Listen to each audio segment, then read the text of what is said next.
So what we need in order to compute the slope of a line that joins 2 points on the graph of a function is we need to know what are both coordinates, both the x and the y coordinates of those points. And you know what the x's are, respectively 1 and 3.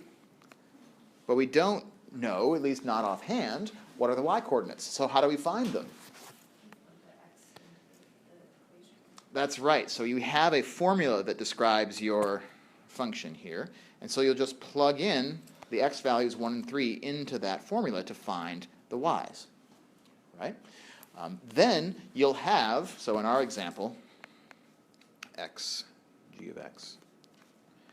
In our example, just looking at the graph, if x is 1, y looks like it's 1.5. And if x is 3, y looks like it's negative 0.5. So I'm just reading those off the graph. We're going to take those on faith for now. You're going to have different numbers. Okay, so now that we have those coordinates, what do we do with that information to find the slope? Yeah, rise over run. Slope is always a ratio of rises to runs. Vertical differences on a graph divided by horizontal differences on a graph. How do I measure the rise? Using my coordinates that we just found. Yeah, so I use my y coordinates. The rise is the y's. I'll take the second of my coordinates and I'll subtract the first. Negative 0.5 minus 1.5. So I'll subtract those two things. That's going to give me, what, negative 2, I believe? How about the run?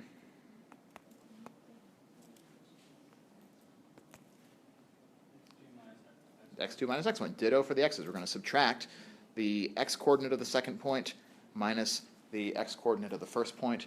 Your consistency check here, by the way, is to make sure that the y's and the x's that are above one another in this formula go with the same points. So my 1 is with my 1.5, my 3 is with my minus 0.5. That way you're not getting them crosswise. And so my run, 3 minus 1, gives me 2. And so what's my slope? Negative 1. Yeah. Right. So to find the slope of the line segment that joins these 2 points, I'll find both coordinates of the points using the function g of x where necessary, right, to find the y's that are associated with the x's that we know. And then I'll just find the slope by measuring the rise and the run by subtracting and dividing those results. This also in calculus is going to masquerade by another name, but anytime you hear this name, you can just think back to this example because that's what this is. This is also called the average rate of change. And it'll take a little bit of thinking to understand what the word average is doing in this context. But it's the average rate of change of this function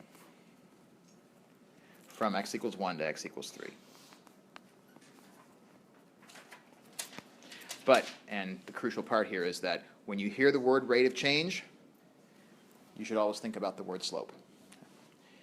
And in calculus, we're going to add one more word on top of that. It's the big word in calculus. It starts with a D. Derivative. Yep. Anytime you hear the word derivative, it's also talking about that same thing. A derivative is a slope, is a rate of change. The only difference is that a derivative is not an average rate of change. A derivative is actually an instantaneous rate of change. But I won't spoil the rest of that surprise for you. I think my wife would kill me.